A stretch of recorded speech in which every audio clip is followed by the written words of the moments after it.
What's up? Welcome to National Pleasure, your Nicolas Cage headquarters.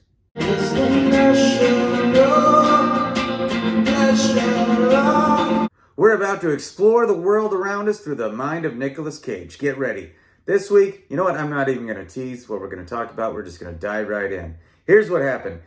Actress Minnie Driver, who I love, shared an anecdote about Nicolas Cage in the comments of a viral Instagram story. Underneath a story shared by IM30AF on Instagram, a couple was being asked to give up their wedding suite for a celebrity guest who later was revealed to be Nicolas Cage. Driver shared a heartwarming moment she bared witness to between the actor and one of his sons. Driver said, "I was once on a plane with Nicolas Cage and his son, and a seat had also been purchased for his son's imaginary friend." And then she shared a little black heart. I love that Minnie Driver comes to his defense here. She's like our Nicolas Cage guardian angel in this instance.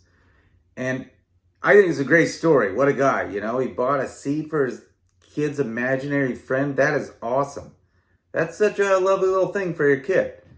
I guess the flip side could be that maybe I feel bad for him in a way because maybe he was trying to talk his kid out of it, or his kid was just having a real tough day and this was the only solution. Like maybe Nicolas Cage was trying to figure a way out of this without having to pay that extra money that was just right down the toilet. But, you know, he's a good dude, and in the end, he did the right thing, I guess, and bought a ticket for an imaginary person. I wonder what the rest of that flight was like, you know, once this happened and this imaginary person was strapped into a seat, you know, next to the kid. I wonder if the kid was getting upset with the flight attendant for not serving the imaginary friend, or if the staff went along with it, or how this worked. I love it. It just seems like, based on this story and many others floating out there, that Nick Cage seems to be a really good dad. So, you know, somebody was trying to bash him about this wedding thing, that he took over the bridal suite or the wedding suite or whatever, but like, come on, we don't know the full story there. This was just an educated guess. Who knows? It could have been Nick Cage's people that set it up. We don't know. They didn't have the details. I like that Minnie threw out this real heartwarming story about his kiddo. It's great. And I feel like Nick Cage probably definitely had some imaginary friends, you know, as a kid. I mean, we see in a Unbearable Weight of Massive Talent, he's got an imaginary friend that is him in that. I feel like it couldn't be that far off. I'm not saying necessarily that there's another him that he was friends with as a kid, but he seems like he has a pretty active imagination. So I like to think that maybe he thought, well, I was like that.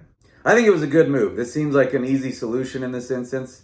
Maybe not the go-to solution, as I mentioned before, but you got to do what you got to do as a parent sometimes.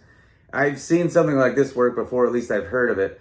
My grandfather was a pretty clever guy.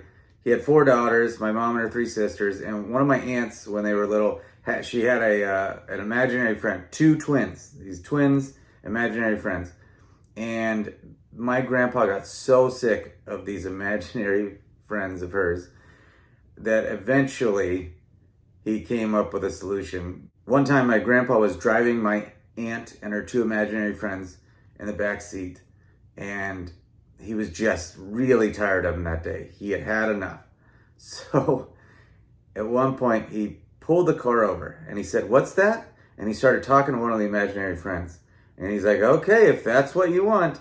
And then he gets out of the car, goes around, opens the door to the back seat, and then he has a quick conversation, and then he shuts the door, he gets in the car, and my aunt was in the back seat just wide-eyed, and she goes, "What happened?" And he was like, "Well, your friends just told me that it was time for them to move on with their lives." And she never talked to them again. Pretty quick thinking. I love it.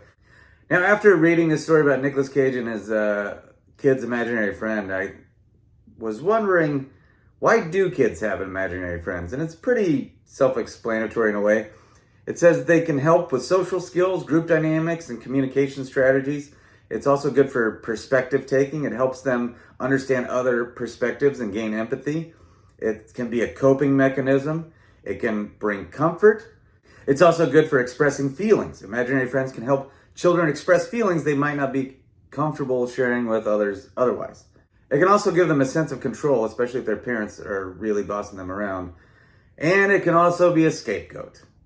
If the kid is causing trouble, getting into some issues, having some misdeeds, they can just blame it on the imaginary friends. All right, and now sticking with the theme that Nicolas Cage brought us to, imaginary friends, I'm going to list the top 5 movies featuring imaginary friends, excluding Nicolas Cage films. Top 5, here we go. At number 5, I'm going to say True Romance with Elvis there as the imaginary friend. Number 4, and this could really be shifted any which way. It wasn't well received necessarily, but I love it. I'm going to say Drop Dead Fred. It's such a great movie. Give it a rewatch if you haven't seen it in a while. It's so bizarre. I love it. At number 3, we've got The Shining. Classic film, obviously. At number 2, I'll go Fight Club. Tyler Durden. Ultimate mischievous, really bad influence, imaginary friend. And at number 1, I'll go Donnie Darko. Maybe tied with Jojo Rabbit. What do you think? I was just going to stick with Donnie Darko, and then I'm like, how am I not putting Jojo Rabbit in the top 5? Such a great film. All right, and now it's time for some Nick Cage news. Guys, this is very exciting. This is as of August of 2024. Fingers super crossed, but National Treasure 3 is still in development. I thought this was off the table years ago. I was so excited when I came across this. It's fantastic news. As of now, it sounds like the first draft is done.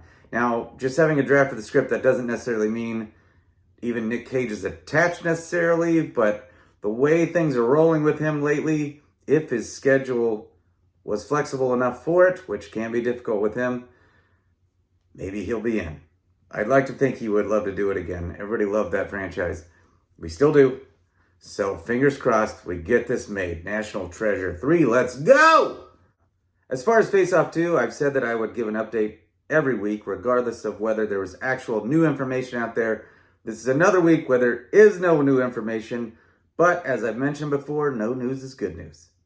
As long as there's no news, that means it hasn't been shot dead in the water.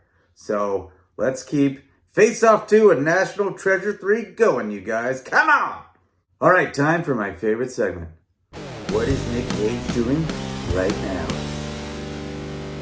After reading about how some Harvard scientists think aliens may already call Earth home, Nicolas Cage is in a submersible, currently looking for aliens in the depths of the Pacific Ocean, dressed as Namor, aka the Submariner, because of his love for comic books, with an all-kazoo band keeping him company, living off only protein bars and Monster energy drinks, while only communicating in Pig Latin.